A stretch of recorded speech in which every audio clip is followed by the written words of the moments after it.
자, 오늘 하나님 말씀의 제목이 하나님의 영광을 위하여 하라 라는 제목입니다. 고린도전서 10장 31절에서 32절까지 말씀을 공독합니다. 그런즉 너희가 먹든지 마시든지 무엇을 하든지 다 하나님의 영광을 위하여 하라.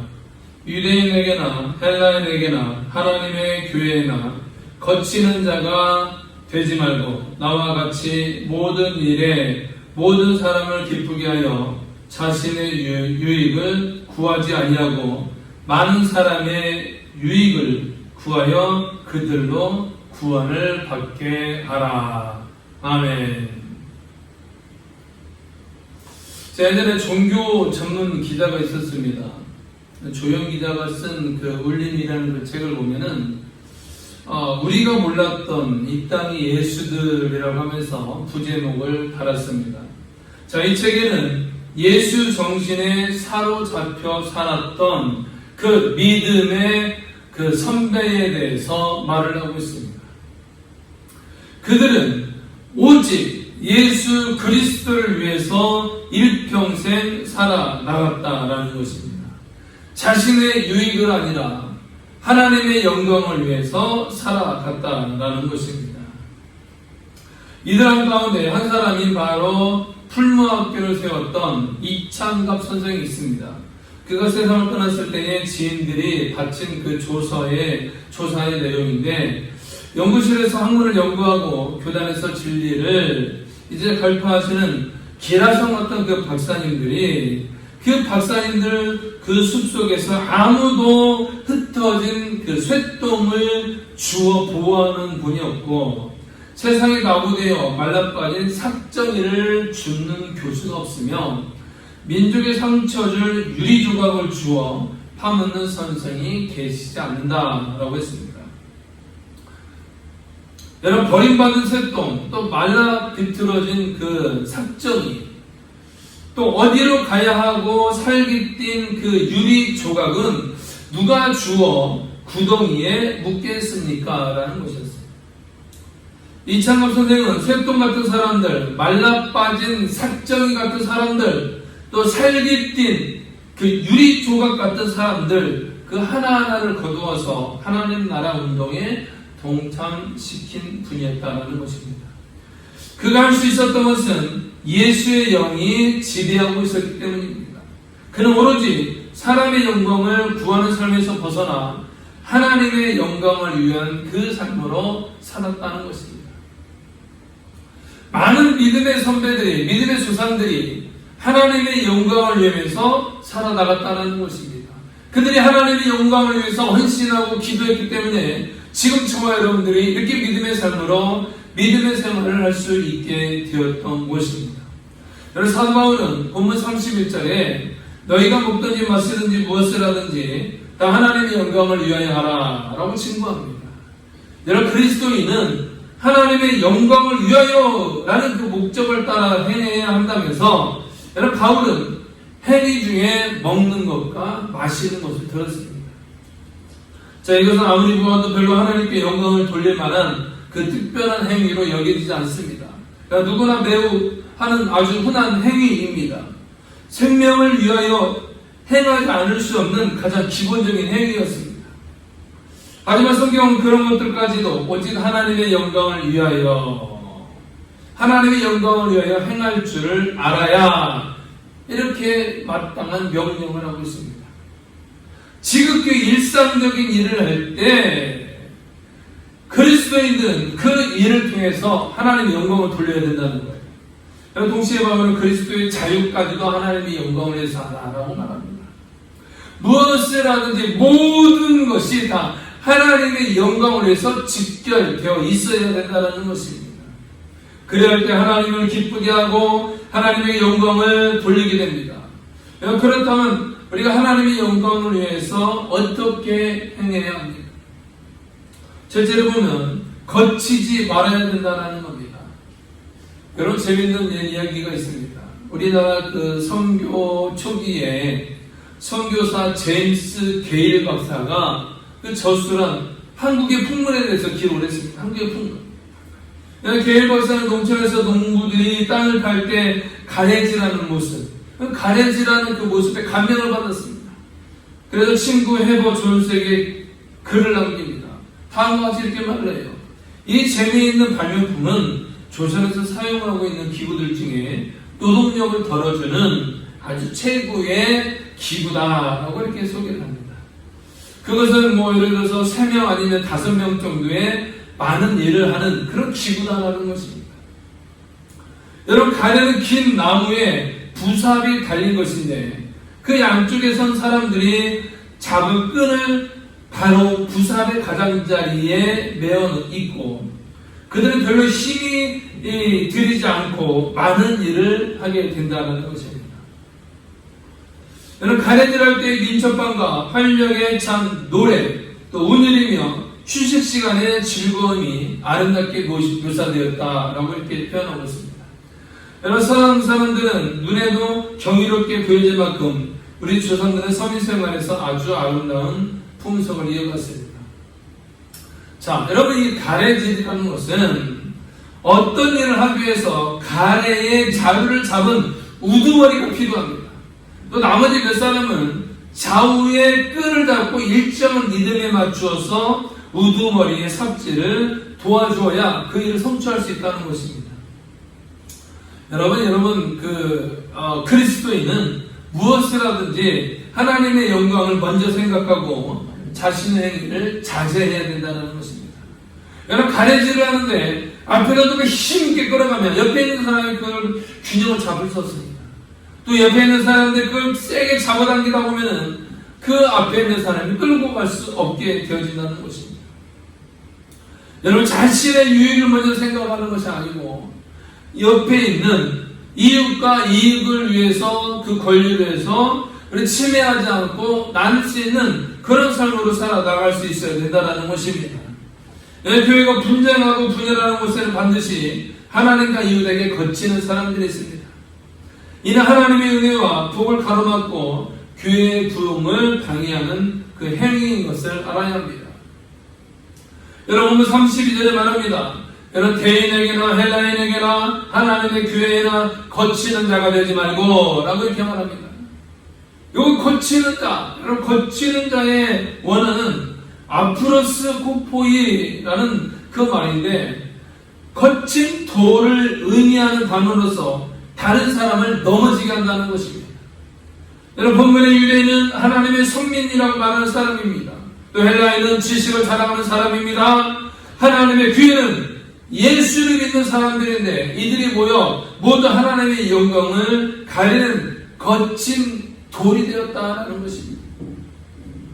거치는 자는 남에게 손해를 끼치는 자입니다. 남의 마음과 고통과 괴로움을 주는 자입니다. 여러분, 그러므로 교회 안에 쓴뿌리가 되어 다른 사람에게 해를 끼치는 사람이 되어서는 아니 됩니다. 함부로 대함으로 상처도 주지 말아야 됩니다. 여러분, 차이 없는 사람을 충분한 것으로 만족을 누려서는 아니 된다는 것입니다. 때로는 나 자신 때문에 누군가 상처를 받지 않았는가라는 그런 생각을 해야 됩니다.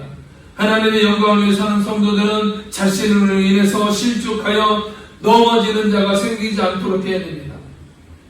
나로 인해 교회가 부흥되기는커녕 나 때문에 교회의 부흥을 가로막지는 않았는지, 나로 인해 교회가 은혜롭고자 화목하지는 못할 망정 나로 인해 교회가 원망과 불화에 빠지게 하지는 않았는지, 교회를 섬기면서 내가 혹시라도 거치는 자가 되지는 않았는지 자신을 깊이 성찰해 보아야 됩니다. 두 번째 봅니다. 두 번째는 기쁘게 하여야 합니다. 기쁘게. 오스트리아 정신의학자 알프레드 아들러에게 어느 날 우울증 환자가 찾아왔습니다. 환자를 잘 이렇게 면밀히 검토해 보았지만 어떤 질환에 유발되는 그 원인을 찾지 못했습니다. 그러면서 그 아울러는 그 환자에게 먹을 수 있는 약을 주면서 한 가지 다짐을 받습니다. 이 약을 먹으면서 앞으로 2주일 동안 내 남을 어떻게 하면 기쁘게 해줄까 라고 생각하고 행동하면 그 우울증에서 해방될 수 있을 겁니다. 그런데 그 환자는 그 의사의 지시대로 남을 기쁘게 하는 일, 아침에 일어나면서 누군가를 기쁘게 할 수 있는 일을 찾으면서 눈을 뜨고 하루를 시작했습니다. 그러면서 2주일이 지나면서 그 우울증이 완전히 해결되었다라는 것입니다. 여러분, 33절에 보면 나와 같이 모든 일에 모든 사람을 기쁘게 하여 바울은 자신의 행동을 본보기로 고린도 교인들에게 권면하였습니다. 그래서 다른 사람들을 기쁘게 하기 위하여 자신을 다른 사람들의 환경에 적응시켰습니다. 삶의 현장 속에서 다른 사람과의 관계를 통하여 덕을 세웠습니다. 사람을 기쁘게 한다는 말은 알청한다는 말이 아닙니다. 비율을 맞추라는 말도 아닙니다.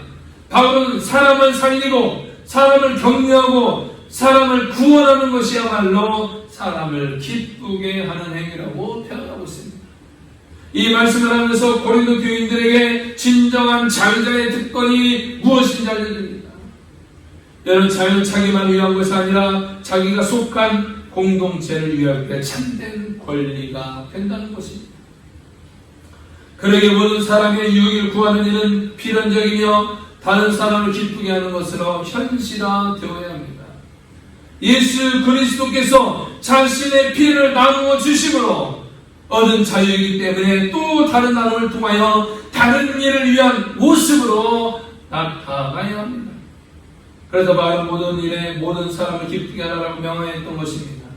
다른 사람들을 기쁘게 할 때에 비로소 하나님의 기쁨이 되며 하나님께 영광을 돌리게 되는 것입니다. 마지막 세 번째 봅니다. 유익을 구해야 됩니다. 유익은. 허드슨 테일러의 아버지 제임스 테일러는 남다른 신앙의 소유자였습니다. 약제사로 일을 하면서 하나님 말씀과 그 성경 말씀대로 살려고 노력했습니다. 소외되는 살아겠고 생계 때문에 교회 갈 수 없는 그 가난한 자를 찾아다니 전도했습니다. 약값 없이 없는 자들에게 적당한 가격으로 약을 주기도 하고 약을 거저 주기도 했습니다. 여러분, 그러면서 그 테일러는 이렇게 말을 합니다. 내가 약값을 깎아주고 거저 주는 것이 하나님의 은혜를 절대 잊어버려서는 아니 된다. 하나님의 은혜를 잊지 않는 것이 갚아야 될 약값이다라고 이렇게 말했습니다. 이처럼 제임스 테일러는 다른 사람에게 유익을 주는 삶을 살았습니다. 보면 33절에 보면 자신의 유익을 구하지 아니하고 많은 사람의 유익을 구하여 그들로 구원을 받게 하라. 자신의 유익을 구하지 않는다는 것은 곧 자기 희생과 포기를 의미합니다. 예수의 희생 때문에 우리가 기뻐할 수 있는 것처럼 자신의 희생과 섬김으로 다른 사람에게 유익이 되고 기쁨이 돌아온다면 기꺼이 자신의 유익을 던지고 희생을 선택하는 그리스도인이 되어야 됩니다. 여러분, 그리스도인은 죄송하지만 손해볼 줄 알아야 됩니다. 이기적이고 자신만 한다면, 자신만을 위하는 것은 산다면 성숙하지 못한 증거입니다. 내가 이만큼 잘 되고 잘 사는 것이 누군가의 희생이 있었기 때문에 라는 것을 기억해야 됩니다. 예수의 희생이 있었기 때문에 우리가 기뻐할 수 있었기 때문에 나의 희생을 통하여 교회가 부흥되고 삶이 풍성하게 어디에 있든지 다른 사람에게 유익을 끼치는 사람이 되어야 됩니다. 저와 여러분들이 유익을 끼치는 사람이 되기를 바랍니다. 여러분, 모차르트는 음악의 천재였습니다. 3살 때 피아노를 치기 시작했습니다. 5살 때 미뉴에트를 작곡했으며 9살 때는 심포니를 작곡했습니다. 34살의 젊은 나이에 요절했지만 무려 626곡이나 되는 것을 작곡했습니다. 여러분, 모차르트는 작곡이 끝날 때마다 악보 맨 위에 오직 하나님의 영광을 이라는 그 글자를 썼다고 합니다. 여러분, 자신의 일에 하나님의 영광을 위한 것들로 가득하게 만든 것입니다. 여러분, 무엇을 하는 일, 그 일을 통하여 하나님의 영광을 받으시도록 해야 합니다. 하나님에게 영광이 되지 않으면 하지 말아야 됩니다. 사업을 하는데 마약에 밀매된다면 하나님 영광 되지 못합니다. 사업을 하는데 약자들을 취한다면 하나님 영광이 되지 못합니다. 일을 하는데 살리는 일이 아닌 죽이는 일을 한다면 하나님 기뻐하지 않습니다. 일을 하는데 많은 사람에게 아픔을 준다면 역시 하나님이 기뻐하지 않습니다. 그러면 하고 싶은 일을 한다고 해도 하나님의 영광을 위한 일인지 먼저 살펴보아야 합니다. 우리는 과연 하나님의 영광을 위해 살고 있습니까? 무엇 때문에 잘 살려고 합니까? 무엇 때문에 건강하려고 합니까? 무엇 때문에 성공하려고 합니까? 여러분, 무엇 때문에 자식을 잘 가르치려고 합니까? 여러분, 무엇 때문에 예수를 잘 믿으려고 합니까? 과연 하나님의 영광을 위함입니까? 아니면 자신의 영광을 위함입니까? 하나님의 영광을 위하면 우리가 행하는 일이 누구에게나 거치는 일이 되어서는 결코 아니 됩니다. 하나님의 영광을 위함이라면 모든 사람을 기쁘게 하는 일이어야 합니다. 그리고 자신의 유익을 구함이 아니라 많은 사람에게 유익을 구하는 일이 되어야 합니다. 그래야 이 일을 통해서 구원의 목적이 이루어질 때에 비로소 하나님의 영광을 위한 일이 될 것입니다. 어디 먹든지 마시든지 무엇을 하든지 하나님의 영광을 위하는 저와 여러분 복된 성도들이 다 되시기를 주님의 이름으로 축원합니다.